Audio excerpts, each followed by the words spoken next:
अस्सलाम वालेकुम friends, my name is Hasan.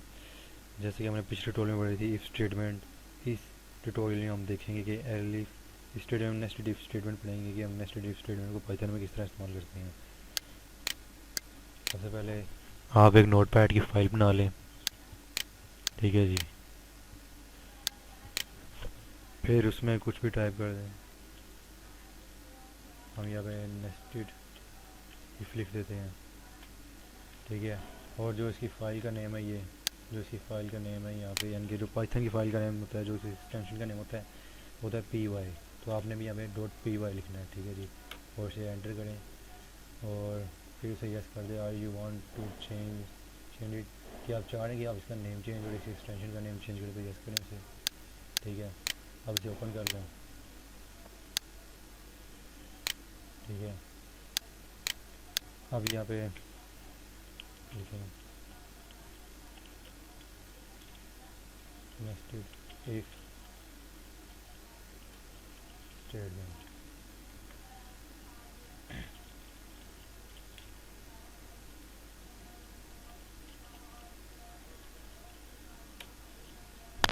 अब यहाँ पे आप दो वेरिएबल तीन वेरिएबल्स लें। ठीक है।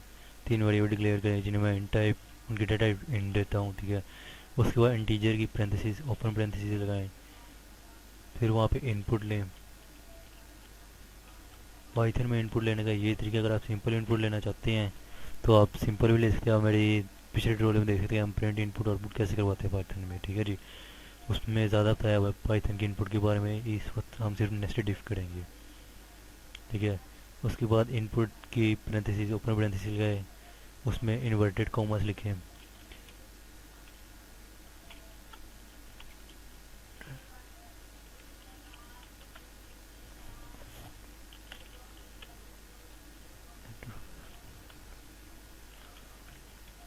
देन मैं इसे कॉपी कर रहा हूँ। ठीक है जी। नीचे पेस्ट कर देते हैं 3 टाइम्स।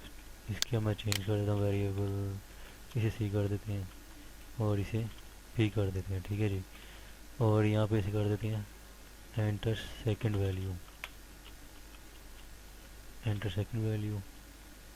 और इसे कहते हैं enter third value, THIRD, enter third value. ठीक है जी। और फिर इधर स्टेटमेंट लगाते हैं हम अपनी, इफ़ अगर ए ग्रेटर है बी से देन प्रिंट करो। ये यहाँ पे आप देख रहे हैं हमने इफ़ स्टेटमेंट में क्या इस्तेमाल किया, कोलन का इस्तेमाल किया। ठीक है जी। पेरेंथेसिस और कर्ली ब्रैकेट का इस्तेमाल नहीं करना। देन आप इंडेंटेशन का ख्याल रखें कि इंडेंटेशन एरर ना आए। तो मैंने वहाँ पे टैब प्रेस करनी है, जितनी स्पेसिस देंगे उस स्पेसिस को याद रखें। ठीक है जी। फिर आप यहाँ पर लिखें, देन फिर इफ लगाएं, इफ़ ए ग्रेटर हो सी से देन प्रिंट करो bracket inverted commas greater value, greater value is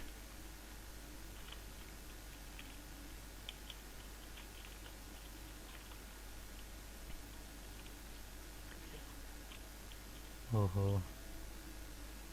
ठीक है जी। उसके बाद देन एल्स, इस ब्लॉक के अंदर ही हम सिर्फ अपनी एल्स एंड करेंगे, तो इस इफ के नीचे ही आपकी एल्स आनी चाहिए। ठीक है। एल्स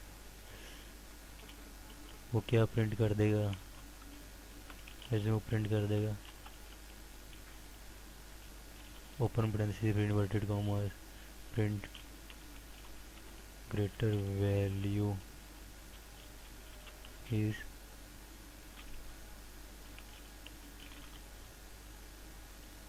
आप देख लीजिए अगर ए ग्रेटर हुआ बी से, ये स्टेटमेंट ट्रू हुई तो वो इधर आएगा। अगर ये स्टेटमेंट ट्रू होती है तो वो क्या प्रिंट कर देगा, यहाँ पे ए प्रिंट कर देगा। कोमा लगा के ए लिख लें। ठीक है। फिर यहाँ पे कोमा लगा के सी लिख लें। ठीक है। अगर ए ग्रेटर हुआ सी से वो ये प्रिंट कर देगा। अगर ए ग्रेटर हुआ सी से तो ए प्रिंट करेगा, अगर नहीं हुआ तो वो खाली सी ही प्रिंट कर देगा, मतलब सी ग्रेटर है। ठीक है। उसके बाद लगाएं एल्स, एल्स लगाए। आप देखिए ये जो हमारा फर्स्ट ब्लॉक था, इस फर्स्ट ब्लॉक के नीचे ही मैंने वो फर्स्ट ब्लॉक ये इफ स्टेटमेंट, ये फर्स्ट ब्लॉक था हमारा, तो उस फर्स्ट ब्लॉक के नीचे ही मैंने ये फर्स्ट ब्लॉक के अंदर हमारी पहली स्टेटमेंट इफ थी, तो उसी के नीचे मैंने एल्स उसका एंड करना है। ठीक है जी, दोनों एक लाइन में है, यानी कि एक कॉलम में है। फिर आप करें इफ बी ग्रेटर है सी से, तो प्रिंट कर दो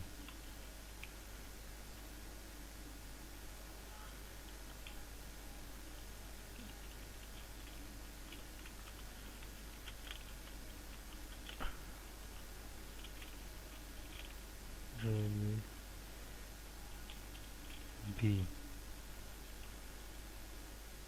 ठीक है जी,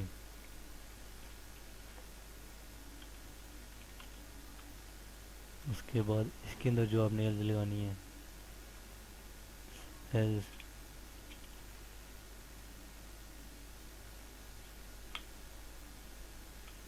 प्रिंट कर दें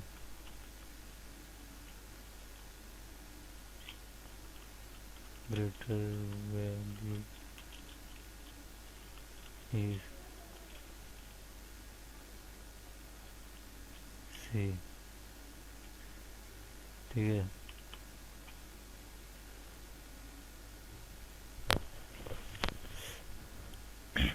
देखिए जी, अगर ये एल्स, अगर ये कंडीशन ट्रू होती है, यानी कि ये स्टेटमेंट हमारी फॉल्स हो जाएगी ग्रेटर है बी से, अगर ये फॉल्स हो जाएगी ग्रेटर बी से नहीं है, तो इस सेल्स में आएगा, वो देखेगा।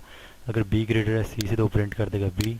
अगर ये भी फॉल्स हो जाती है, तो फिर वो इस सेल्स पर आएगा और प्रिंट कर देगा सी। ठीक है, यहाँ पे हमने पैरेंथेसिस नहीं लगाई, ओपन पैरेंथेसिस वो लगा लें।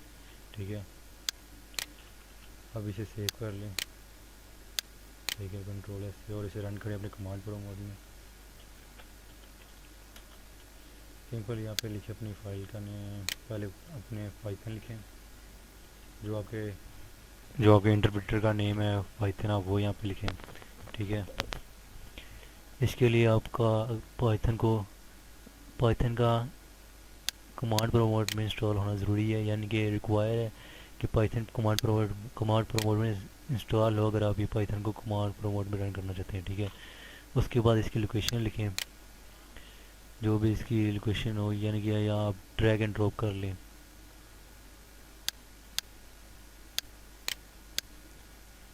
जैसे ये मैं कर रहा हूँ।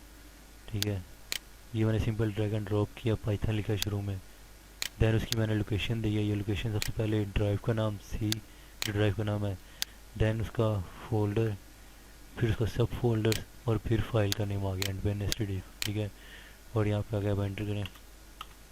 ये देखिए जिसने एंटर दे दिया बी इंटीजर इनपुट वगैरह, ये इनवैलिड सिंटैक्स है, इनवैलिड सिंटैक्स की क्यों है देख लेते हैं हम। ये भी यहाँ पे बी है, उसकी डेटा टाइप उन्हें दी हुई है इंटीजर टाइप। ठीक है, फिर हमने इनपुट ले रहे हैं, ये भी ठीक लिखा है। ये ओपन पैरेंथेसिस, ये सेकंड ओपन पैरेंथेसिस, और यहाँ पे हमने इसकी क्लोज पैरेंथेसिस नहीं लगाई, इनपुट की क्लोज पैरेंथेसिस, इंटीजर की क्लोज पैरेंथेसिस नहीं लगाई, हम वो पहले यहाँ पर लगा लेते हैं, ये यहाँ पे। ठीक है जी, एक यहाँ पर भी आनी है और एक इसी तरह यहाँ पर भी आनी है, तीनों में नहीं लगी हुई थी। ठीक है, उसको दोबारा से रन करते हैं। अब लिखा है यहाँ पे, और अगर फर्स्ट वैल्यू आप एंटर करें, हम फर्स्ट वैल्यू एंटर करते हैं 66, सेकंड वैल्यू एंटर करते हैं 22, और थर्ड वैल्यू एंटर करते हैं 23, यानी कि ग्रेटर वैल्यू ही 66। इन तीनों में हमारी ग्रेटर वैल्यू 66 थी। इसे हम मज़ीद अच्छा करने के लिए इनमें न्यू लाइन ऐड करते हैं। ठीक है, न्यू लाइन पाइथन में ऐड करने के लिए वो आप स्लैश और एन का इस्तेमाल करें। ठीक है, यहाँ पे भी इसी तरह स्लैश एंड एन का इस्तेमाल कर लें, और इधर भी स्लैश एंड एन, ये स्लैश एंड एन आप नीचे भी लिख लें। ये न्यू लाइन बना देगा आपकी, यानी कि ये एक न्यू लाइन क्रिएट करेगा जो इससे नीचे होगी, वो यानी कि इससे ऊपर एक और लाइन क्रिएट हो जाएगी। क्रिएटर वैल्यू ये जो लिखी हुई है, इससे ऊपर एक और लाइन बन जाएगी, इसी तरह यहाँ पे बन जाएगी और यहाँ पर। और इसे सेव कर लें, देन इसे दोबारा रन करें।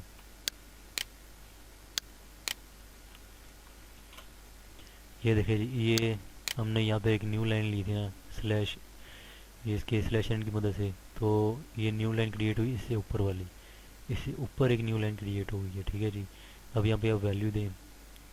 फॉर एग्जाम्पल मैं लिखता हूँ 66, फिर मैं लिखता हूँ 80, 99, और फिर मैं लिखता हूँ 88।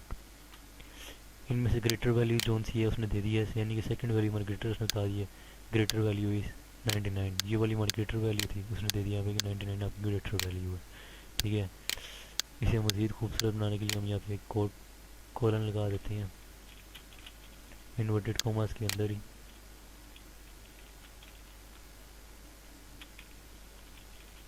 ठीक है जी, उसके बाद दोबारा इसे रन करते हैं। अब हम देते हैं थर्ड पे ग्रेटर वैल्यू देंगे, आगे इस थर्ड वैल्यू को हम ग्रेटर करना चाहते हैं तो हम वो देंगे सबसे पहले ग्रेटर। इस पर हम लिखते हैं 233। ठीक है, उसके बाद हम यहाँ पे लिख देते हैं 56।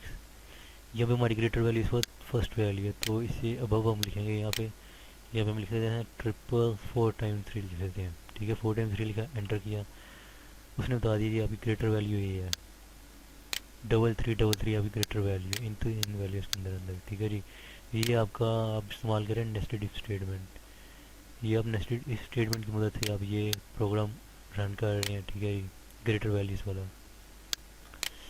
अब आप यहाँ पे जो चीज़ देखने वाली है वो ये कि ये जो हैश है यहाँ पे, ठीक है, ये हम कमेंट्स के लिए इस्तेमाल करते हैं। ये जो स्लैश है, ये स्लैश हम इस्तेमाल करते हैं लाइन न्यू लाइन के लिए। और ये हम जिस स्टेटमेंट में इस्तेमाल करेंगे, यानी कि जिस कमेंट्स यहाँ जो भी आपके हाल है हम जिसमें इस्तेमाल करेंगे उससे ऊपर ये लाइन क्रिएट करेगा एक न्यू लाइन।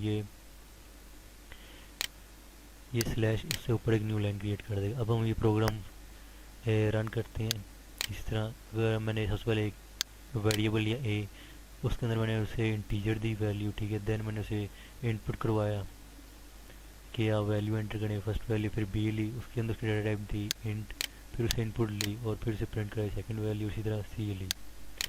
अब हमने स्टेटमेंट लगाई इफ़ अगर ए ग्रेटर हुआ बी से, अगर ये कंडीशन ट्रू हो जाती है, अगर ए वाकई ग्रेटर हुआ बी से, तो वो इस इफ़ पे आ जाएगा। इस इफ़ पे आएगा तो इस इफ़ को हम कहेंगे, ये जो सेकंड वाली इफ़ है इसे हम कहेंगे नेस्टेड इफ़ है। इफ़ के अंदर एक और इफ़ आ गई, इसी हम कहेंगे नेस्टेड इफ़। ये वाली वन की नेस्टेड इफ़। ठीक है, वो इस इफ़ को चेक करेगा कि ट्रू ही, अगर ए ग्रेटर हुआ सी से तो वो प्रिंट कर देगा, ये ए वैल्यू प्रिंट कर देगा। ठीक है, अगर नहीं हुई, ये फॉल्स हो जाती है कंडीशन, अगर ये फॉल्स होती है तो वो एल्स पर आएगा और ये प्रिंट कर देगा, यानी ग्रेटर वैल्यू सी प्रिंट कर देगा ये वाली। अगर हमारा पहला ब्लॉक ही फॉल्स हो जाता है, यानी कि ए ग्रेटर नहीं होता बी से, तो ये फॉल्स हो गया। ये फॉल्स होने की सूरत में वो आ जाएगा एल्स पे, इन दोनों को नहीं दिखेगा वो, अब वो इन दोनों को स्किप कर देगा क्योंकि ये तो फॉल्स हो गई हमारी जो मेन कंडीशन थी, फॉल्स हो गया। इसके अंदर जितनी भी इफ़ हो, इस इफ़ के अंदर जितनी भी ये वाली इफ़ जितनी भी लगी हो वो ये सारी स्किप कर देगा जो कि आपके फर्स्ट ब्लॉक में इफ़ लगी है।